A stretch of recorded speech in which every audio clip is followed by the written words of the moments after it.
right.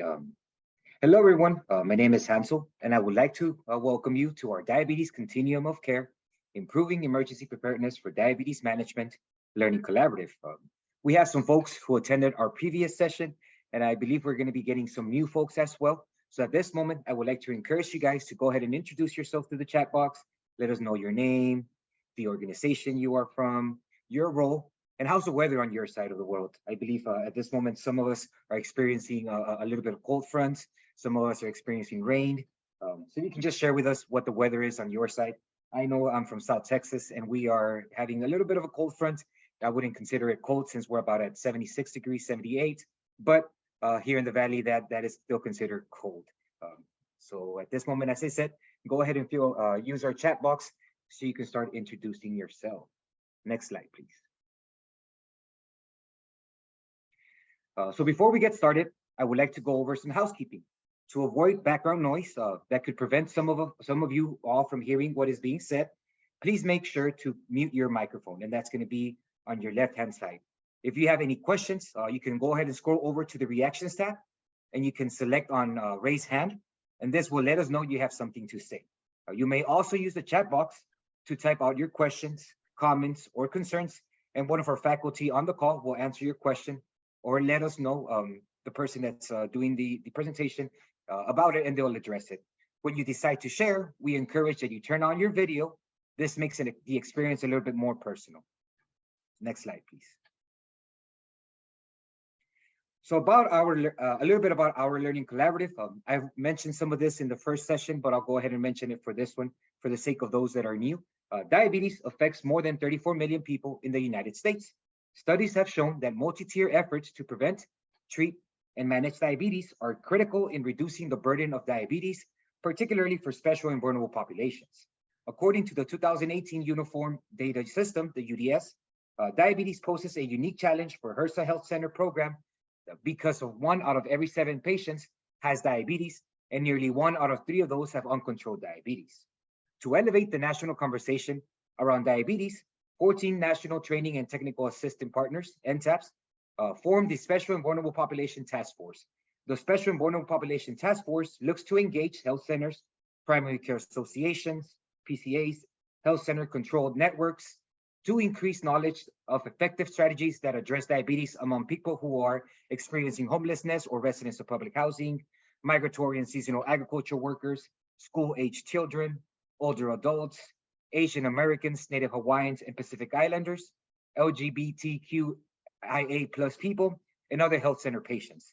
This Learning Collaborative is sponsored by HRSA and will take a deeper dive into issues related to the roles of enabling staff, developing patient-centered resources, improving diabetes care and health equity, and management during a disaster in diabetes care and management.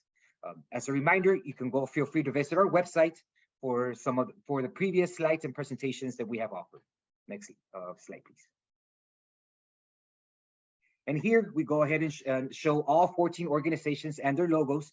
They make up that task force. Next slide.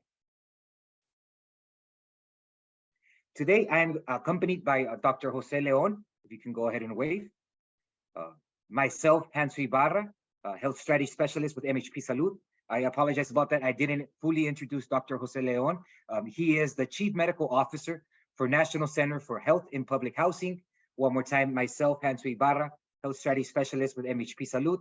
And we're also accompanied by Ariel Mather, Program Manager at the National Center for Equitable Care for Elders. Next slide. Okay. Thank you, Hansel, and good afternoon, everyone. Buenas tardes a todos. Veo, I see some Hispanic people, attending this session, so thank you so much for being with us. For those who are with us, and this is the first time, thank you. Last week, we had an introduction about all what we are planning to discuss during this learning collaborative. We have an introduction of some of the special vulnerable populations and some of the health centers that we work with. So it's been a pleasure for the last week and this week to be with you all. Today, we are going to have a brief conversation on some emergency preparedness issues affecting patients with diabetes, the barriers, and what we can do to counteract or prevent those barriers. So the learning objectives for today's presentation are: first, we are going to discuss the challenges faced by patients with diabetes during emergencies. We are going to list potential diabetes complications that can be exacerbated during emergencies. We are going to consider preparedness actions to help patients with diabetes during emergencies. Next slide, please. But before we get into the nitty-gritty of this conversation, a quick question. Based on your health center assessment, what are the type of emergencies your patient need to prepare for? As Hansel said, we are from different states, we are in different states, and we have different emergencies based on where we are. So please feel free to share with us what type of emergencies your health center and your patients need to prepare for.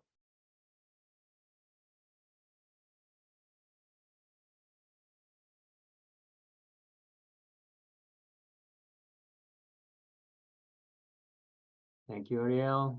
Extreme heat emergencies, and specifically for older adults.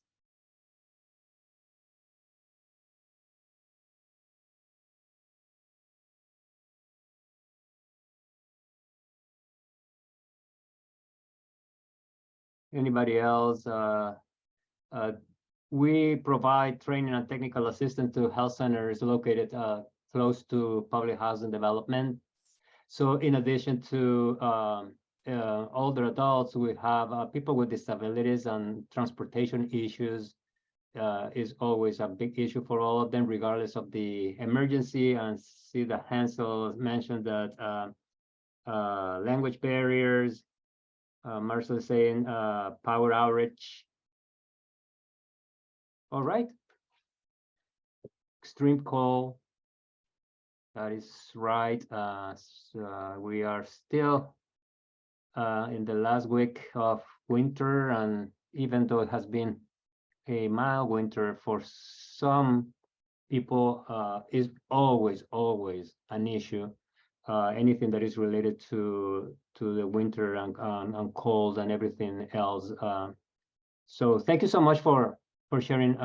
Next slide, Chantal, please.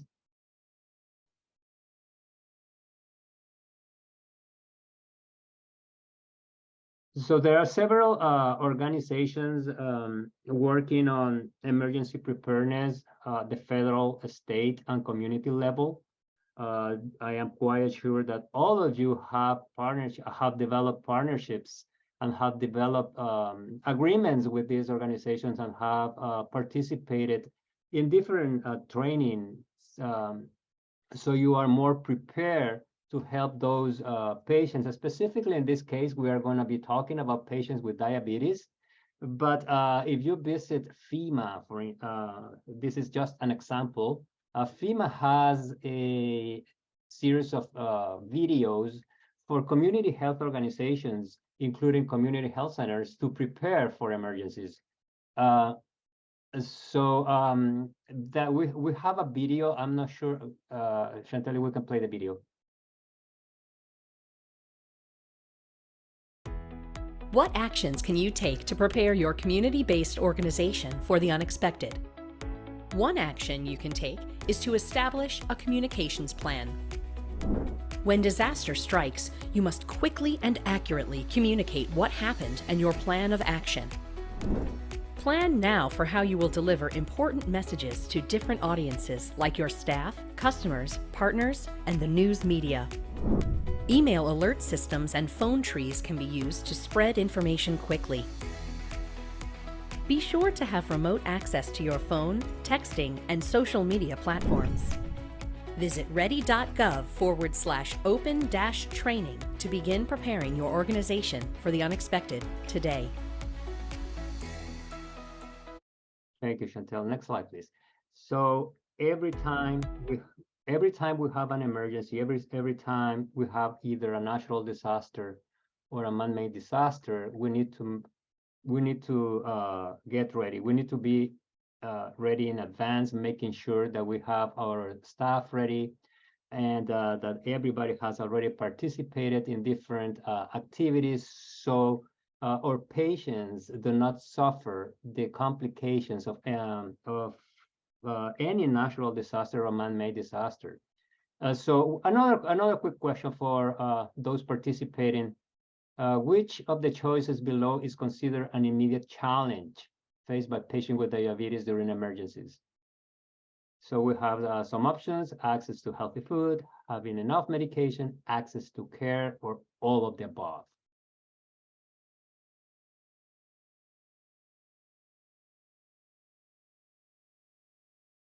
And that's the correct answer, all of the above. As we are going to learn today, all these are going to be various challenges that our patients with diabetes are going to face during emergencies. And you can close the poll, Chantel, and move to the next slide, please. So since we have participants from different geographic areas, I would like to mention the experience that we have shared with some health centers have shared with us from Puerto Rico, from Florida, from California, regarding the type of emergencies.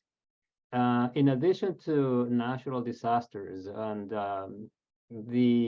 one of the worst hurricanes that we or the people from Puerto Rico have experienced is Hurricane Maria, for instance. That was a huge natural disaster affecting the entire island.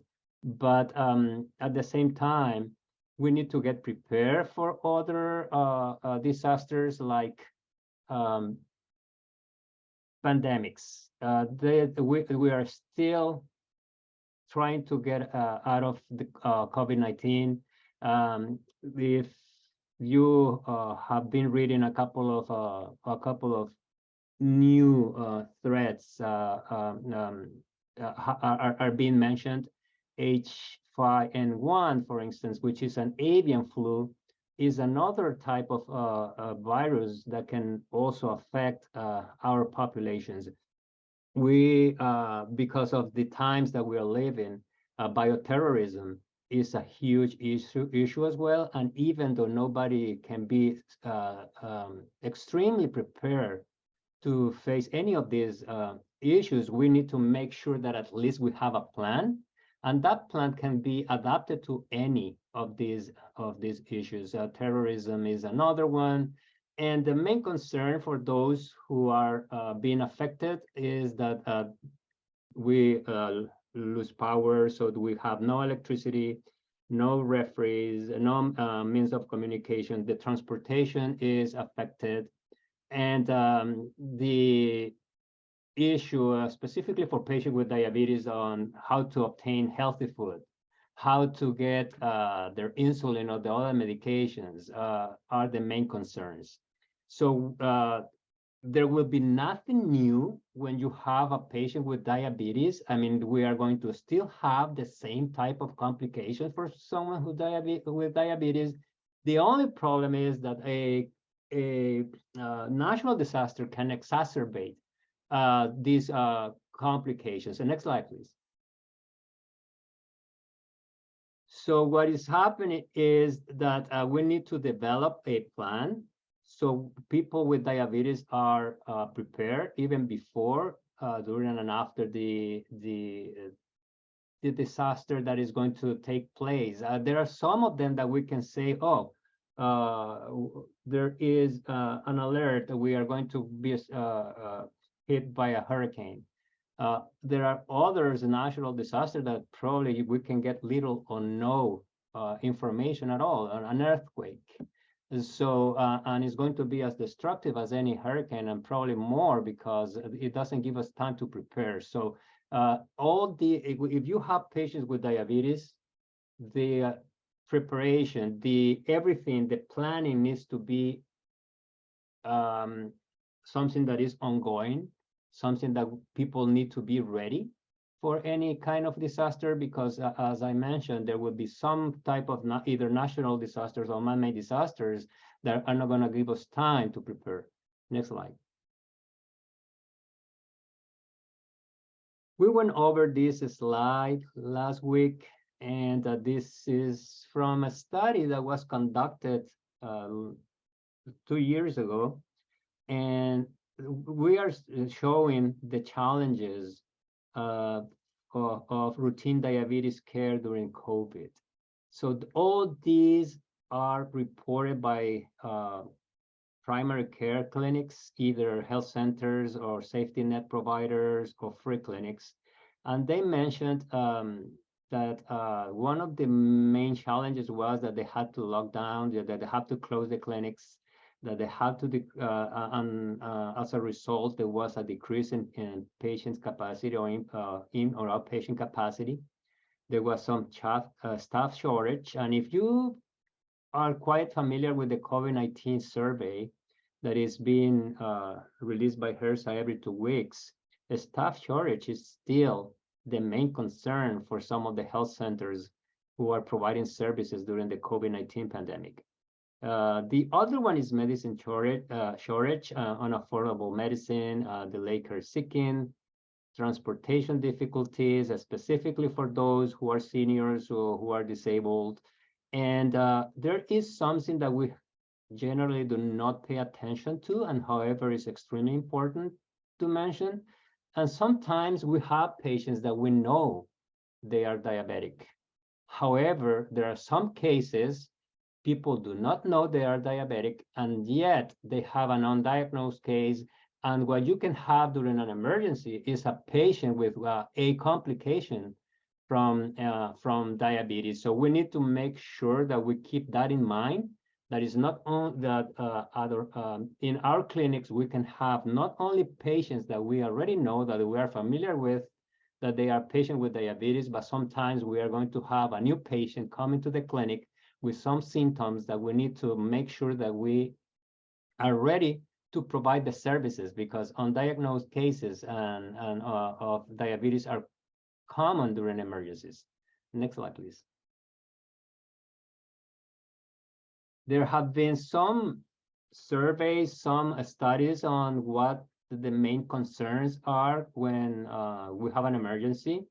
The very first one is access to healthy food. And the access to healthy food has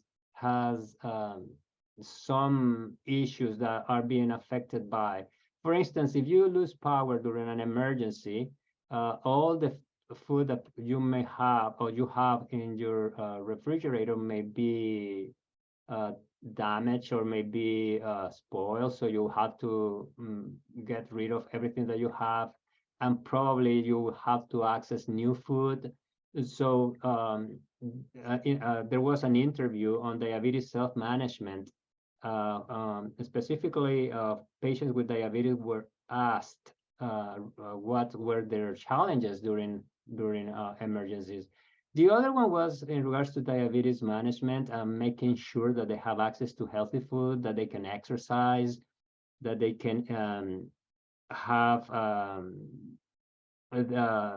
some non-perishable food that can be accessed, and that at the same time need to be healthy, because you can have access to a tuna can, which is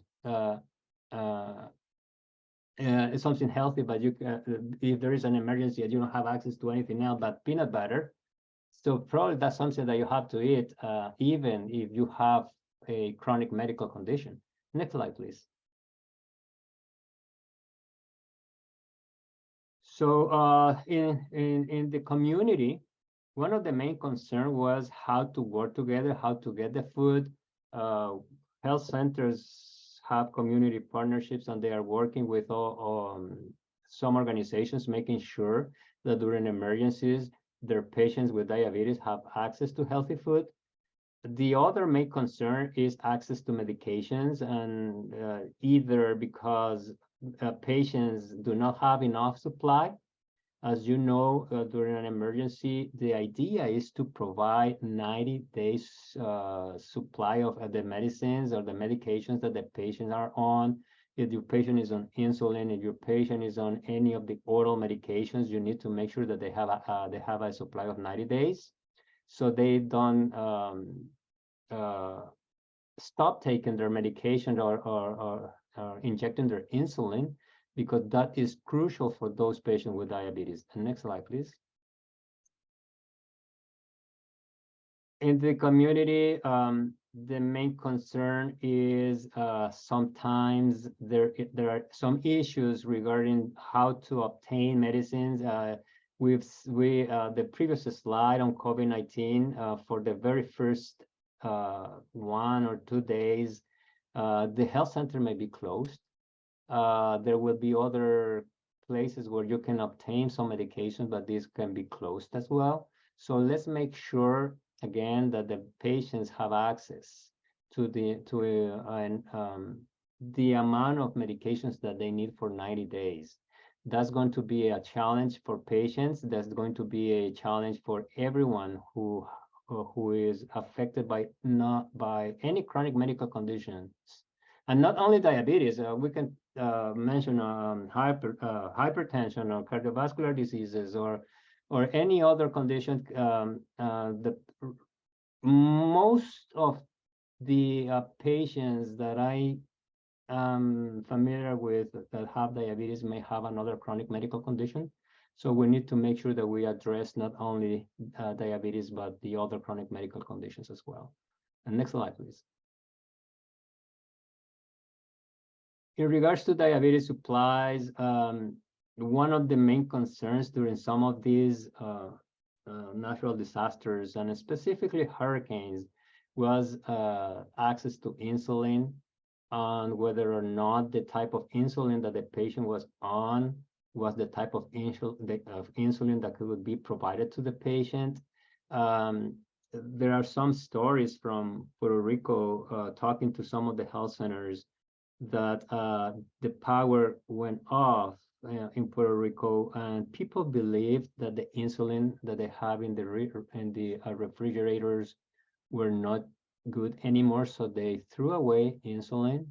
So we need to make sure that we educate our patients, that it will depend on the type of insulin that they are on, that if an insulin is not open, that they can use the insulin for up to 28 days, depending on what the manufacturer is recommending. So that was one of the biggest issues and biggest concerns in Puerto Rico during Hurricane Maria.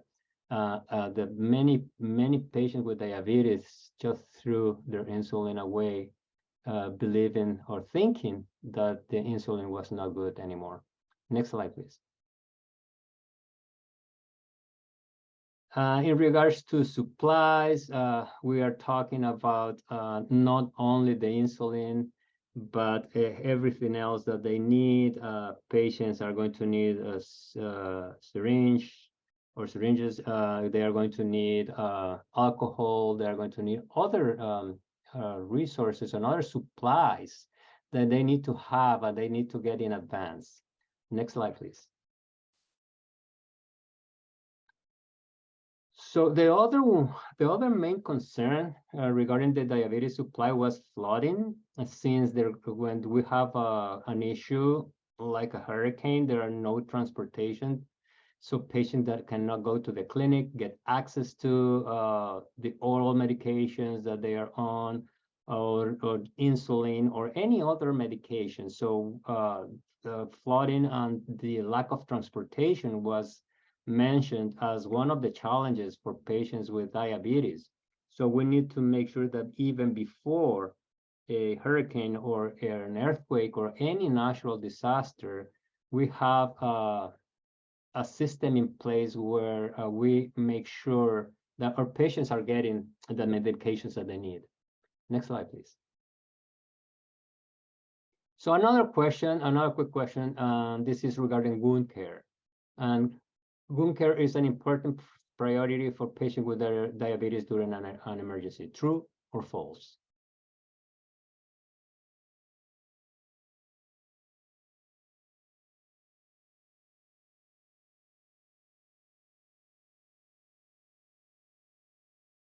Thank you, and that's the the right answer, we are, and this is a really good segue to move to the next slide.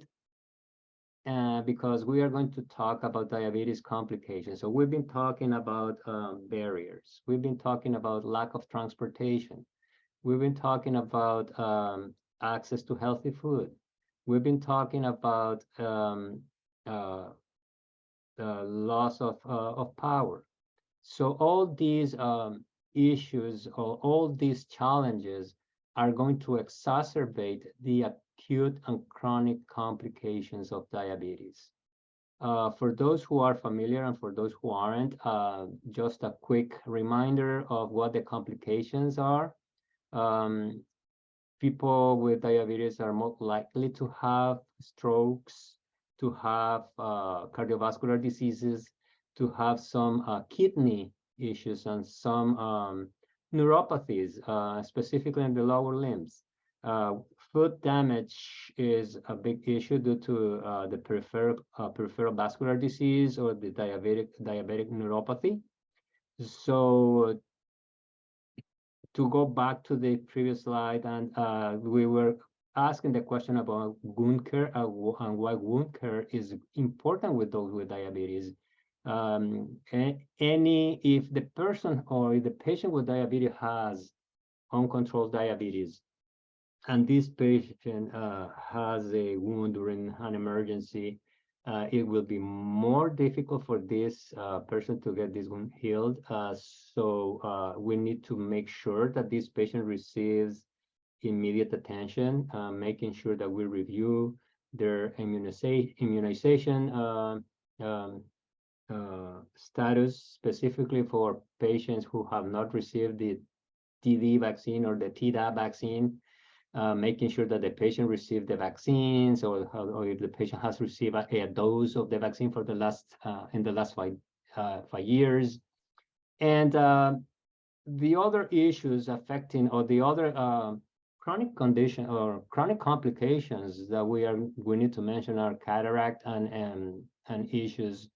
If patients with diabetes are not taking good care of themselves, they can develop what is called a diabetic retinopathy. And blindness is one of the biggest concerns in these patients. Next slide, please.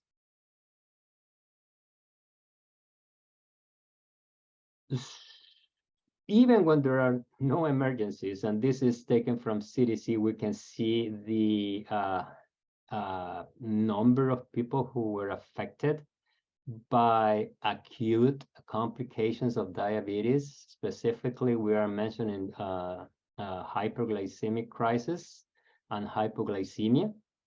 So these are two main concerns, either because the patient is taking or is injecting,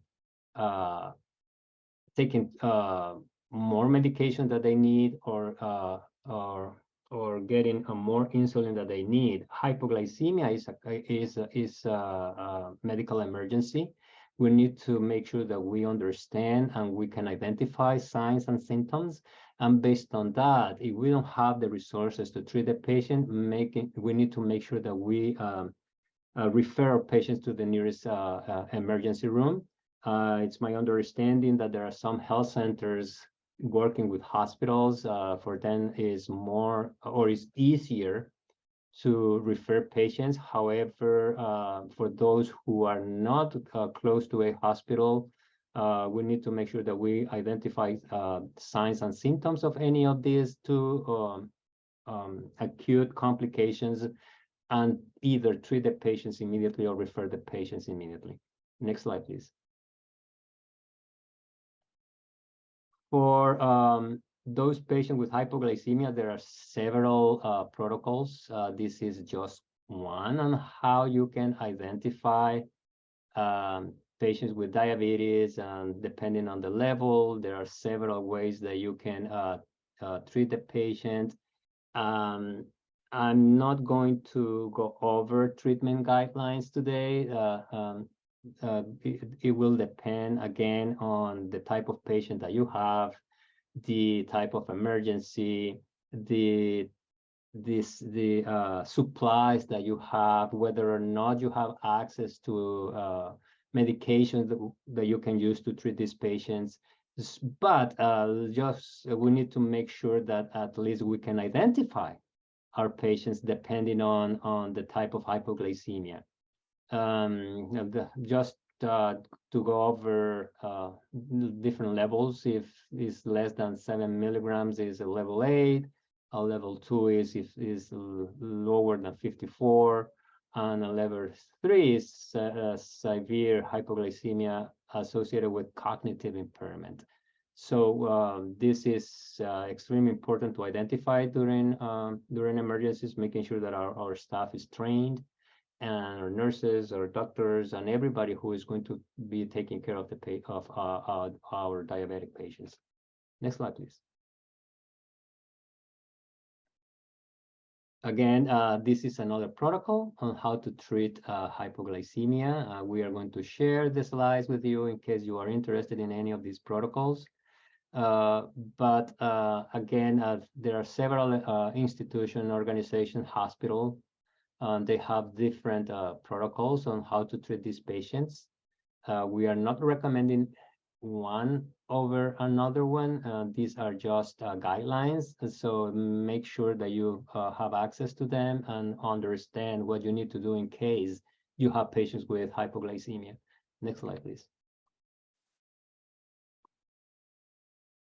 So if you are not a medical professional, or if you are not aware of the signs and symptoms of hypoglycemia, but you have a patient and you know that the patient is diabetic, and you see this patient and the patient has is either has some tremors, the patient is shaky, the patient is with nausea or dizzy, or is showing some signs of weakness, then we need to think about hypoglycemia. When you go over the physical and you find a rapid heart rate, headaches, the patient refers to have tingling around mouth and tongue, or the patient comes to your clinic with seizures, and in addition to assess other conditions, you need to keep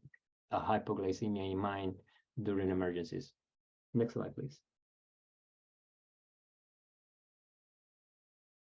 So the other concern is the hyperglycemia and the ketoacidosis. This is when patients are not taking their medications. The patients are on insulin and probably they have stopped injecting their insulin, or the patients are eating a lot of carbs, since they don't have access to healthy food. So we need to make sure that we also keep hyperglycemia and ketoacidosis in mind when we have patients with diabetes.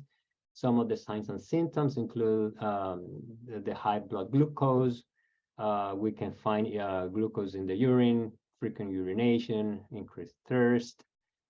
Again, it can be, the patient can be having nausea, very dry mouth. The breath smells like fruit, smell fruity, and shortness of breath. And remember that in some cases, these patients can have, you can receive these patients in coma. So you need to make the differential. You need to make sure that you understand all the potential issues that a patient may have. But always in patient with diabetes, you need to think about the two acute complications. One, hypoglycemia. The other one is hyperglycemia or ketoacidosis. Next slide, please. So again, some emergency treatment for severe hyperglycemia. Different protocols depending on the institution that you or the organization that you do the research. The American Academy of Family Practitioners may have similar protocols, but there are hospitals with different protocols. But what we know is that we need three main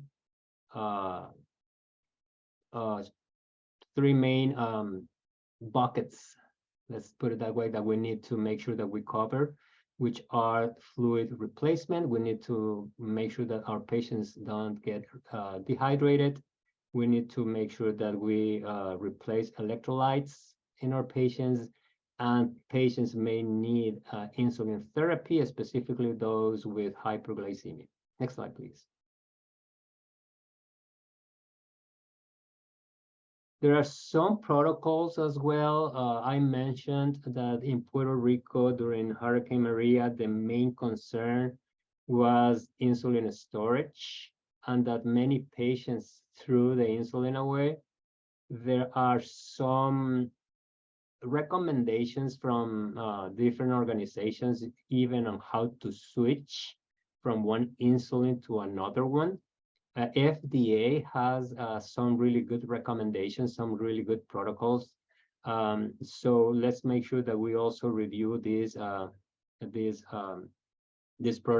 protocols. But in short, we have the short-acting insulin pens are good for 28 days. The MPH pens are good for 14 days. The combination MPH pens are good for 10 days. Deramir pens are good for 42, and Glargine pens are good for 28 days. So these are FDA recommendations. We need to make sure that we know exactly what the patient is on, and making sure that we help them understand that they don't need to throw the insulin pens that are not in use, because they are good until their expiration date. Next slide, please. This is a question, and this is an open-ended question. You can provide us some information, and we're going to stop for a moment.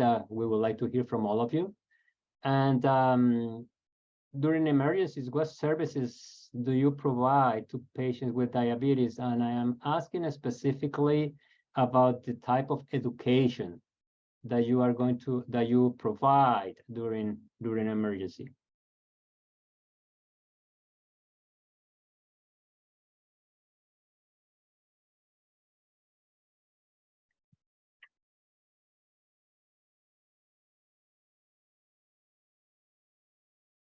Anyone who would like to chime in on this?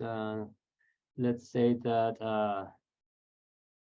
you educate your patients on wound care, how to take care of their wounds, or let's say that one of the main things that you talk to your patients is how to communicate with the clinic.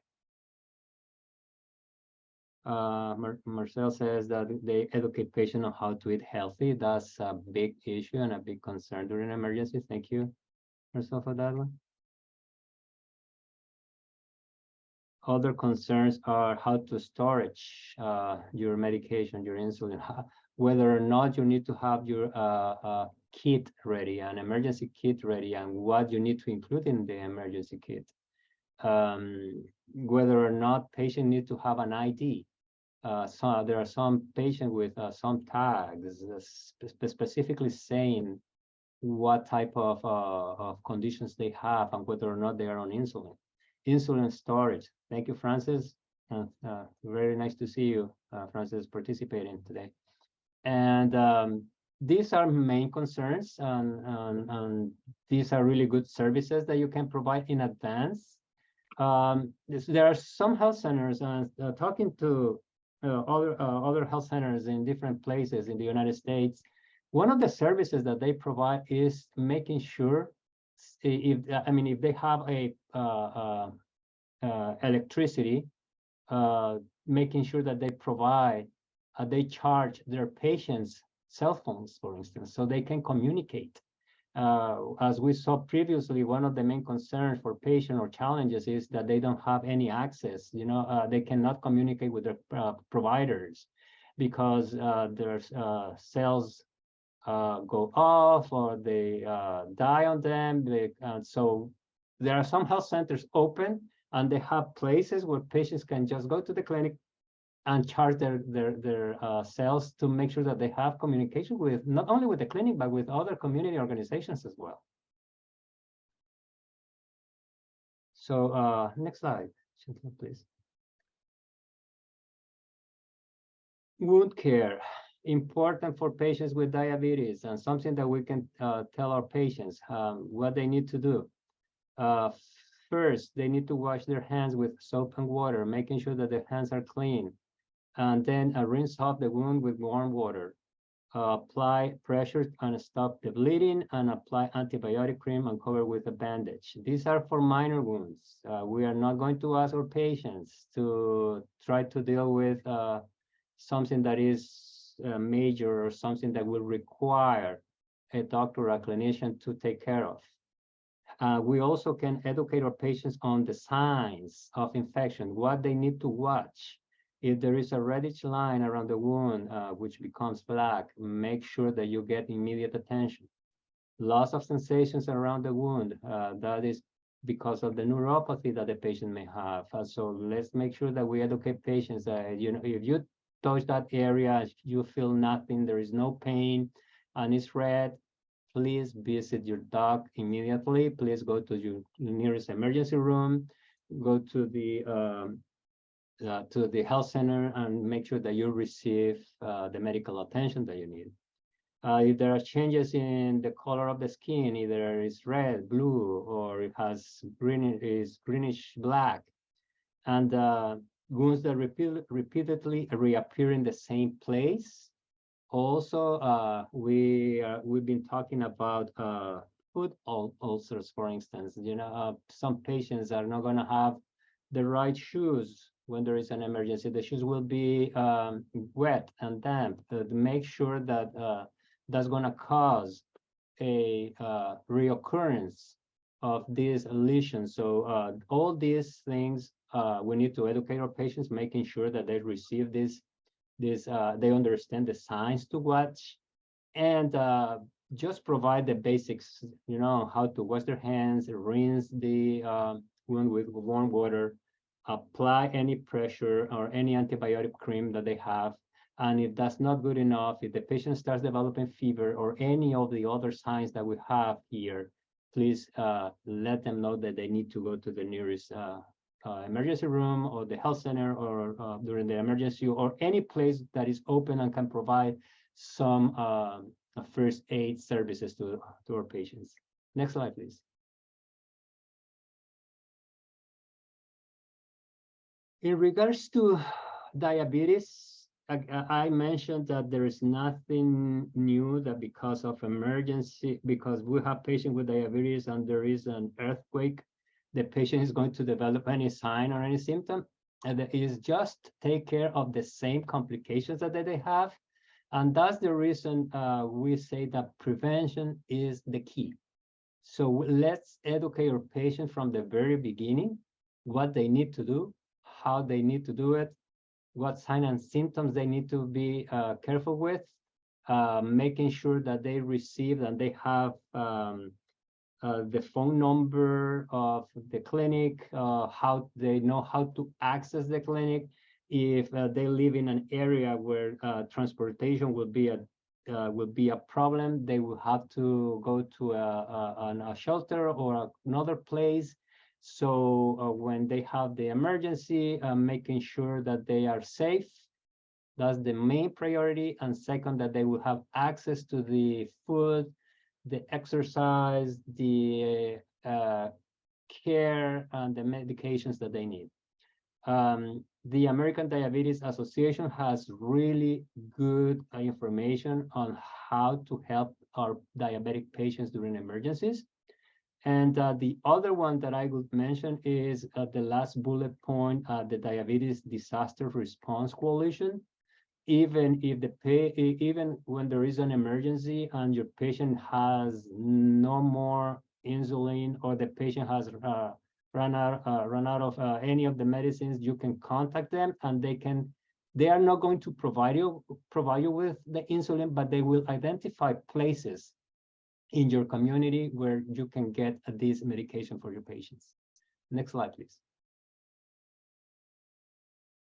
Again, there are some recommendations on the type of first aid kit that the patients are going to need, specifically those with diabetes. We have already talked about diabetes education, that they need to be up to date with vaccines, specifically the TD vaccine, the tetanus vaccine, or the Tdap vaccines.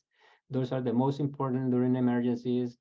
In addition to the recommended vaccines, depending on the age of the patient, but this, since wound care is going to be one of the main concerns, let's make sure that our patients have been vaccinated against tetanus. We need to make sure that the patient have plenty of fluids, that they have their medications that they need, and they need to watch for infections. Next slide, please. Then the pre and post disaster fundamentals, again, is everything about, if you ask me what we need to do for our patient with diabetes, is let's educate our patients in advance, let's educate our patients in advance, and let's educate our patients in advance. Let's work with our community partners, making sure that we have places in case our patient need to be evacuated. Making sure that we identify patients with special needs, and making sure that we work with the emergency preparedness organizations in our state, either the state health department or the local department of health. You can get additional ideas, additional protocol from them. Next slide, please. Again, making sure that we have a provider-patient communication. The video that we showed in the very beginning is about how we need to keep, how we can keep contact with our patients, either via telephone or text messaging, or if we have power through the patient portal. If not, let's make sure that we have other ways to communicate with our patients and the community, and specifically making sure that our patients with diabetes are receiving the healthcare that they need during the emergency. Next slide, please. Some fact sheets. This is from the Diabetes Response Coalition, the organization that I mentioned. They have preparedness plan in English and Spanish. So if you go to DRC website, you will find this type of resources that you can use them to educate your patients either in English or Spanish. Next slide, please. Again, same website, DRC has some of the checklist, how the patient can get ready, you know, what they need, whether or not they have it. And if they don't, I'm making sure that they have the opportunity in advance to get anything that they need before the emergency. Next slide, please. So the other main concern is to keep their health center open. You know, there are some recommendations, and this is again some of the recommendations from FEMA. And you need to identify the people that you serve. Specifically, we've been talking about patients with diabetes. We need to understand what the risks are, and this will depend on the type of emergencies. We need to make sure that we help our patient to mitigate the risk. And the use of EHR, this is extremely important as well, safeguard the critical information. We need to have a communication plan, how we are going to talk to our patients. Cross-trained key individuals. Sometimes you are going to have a lot of patients coming to your clinic, and you need to make sure that you have staff from other areas that can help you with some of these patients, probably not to provide the healthcare, but at least to do the triage and helping your patients in case there is an emergency. You have to be reviewing your plan, your emergency plan, and always test and update your plans. Next slide, please. And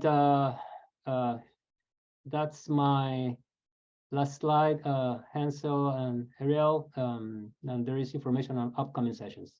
Yes. All right. Thank you, Dr. Leon, for that information that you have provided to us. Very, very useful. things to keep in mind whenever we are handling those natural disasters, whether they're man-made or naturally occurring. Friendly reminder that Learning Collaborative number 3 will be happening on March the 21st at 11 a.m. to 12 p.m. Pacific to 3 p.m. Eastern. Same time as today. You will be using the same link. If you are interested in having other members of your organization, or if you think other individuals might benefit from this Learning Collaborative, feel free to share the link with them. They can go ahead and utilize the link to access this webinar, or you could also share with them the registration page. I believe there was a moment there where we were having some difficulties with that registration. It should be open one more time. So if you know of anybody that might benefit from this webinar, or that you would feel, or that you would like to have them attend this Learning Collaborative, my apologies, feel free to have them register or share the link with them, and they should be able to access the presentation. Next slide. Yeah, please. and they can, and Hansel, I think that the best way probably is folks can respond to the email that Juliet's sending out. I don't know if the registration page is still active, but we're happy to have folks email us, and we can certainly, pass along the link. That's no problem.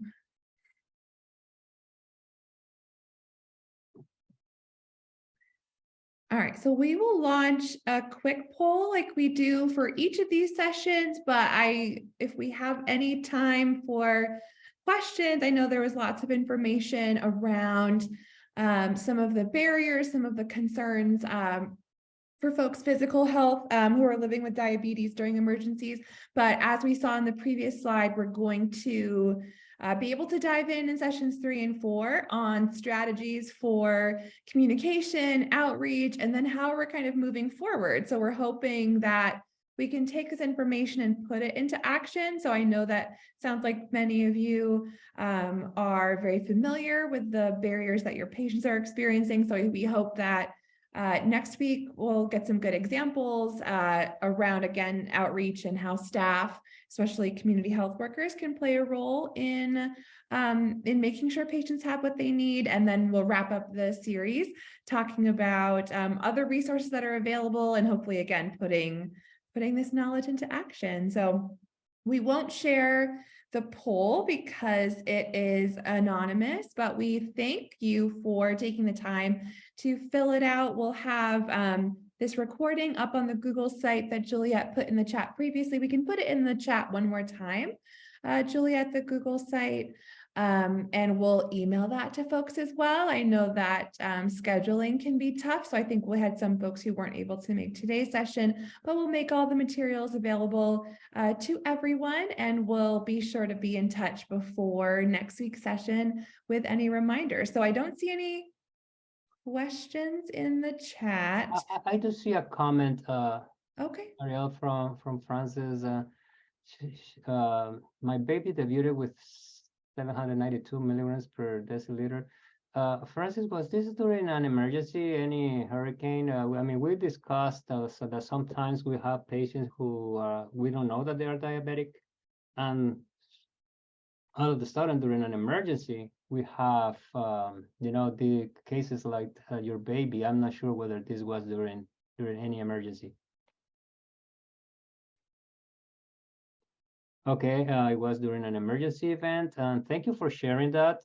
It's extremely important, as we mentioned, that we keep in mind that because we have identified our patients with diabetes, or because we have our electronic health record showing who is at risk, let's keep in mind that sometimes there will be some cases when we are going to have new patients, and emergencies are events where we are going to find for the first time that we have patients with any other chronic medical condition. Thank you, Francis, for that. Great. And I think there's another slide, Chantel, with just contact information if folks would like it. Of course, we are going to be together for 2 more sessions, so we'll have more opportunities to share this information. But for folks who weren't with us for the first session, there's a little bit of an overview from each of our NTAPs around our populations of focus. So if you do have additional questions about those populations or some of our individual learning activities, we're happy to connect with you. So you can see those emails on the slide. But again, we'll be sure to share that again in sessions 3 and 4. So I'll defer to Jose and Hansel if there's anything else we should cover before we wrap up today. Thank you so much, Ariel, and thank you for those who participated in today's session. I mean, if you have any questions, if you have anything else that you would like to share with us that probably you don't have it right now, but in the future you would like to say, hey, we have this promising practice, or we have this event, and this is how we solved the event, or this is what we did, please share with you your experience. You are those working with their patients, doing all this great work and doing and serving our populations, our special population, not only during normal times, but during emergencies, during pandemic. You have been doing an excellent job during the COVID-19 pandemic. So if there is anything that you would like to share with us, please let us know, and we can bring that up in our next session. And myself, I just want to encourage and invite you guys to go ahead and attend our Learning Collaborative number 3, which is going to be happening next week, same time on the 21st. Hope to see you guys there. All right, great. Well, take care, everyone. Thanks for your time. We will connect with you again soon. Thank you. Have a great afternoon. Bye, everyone.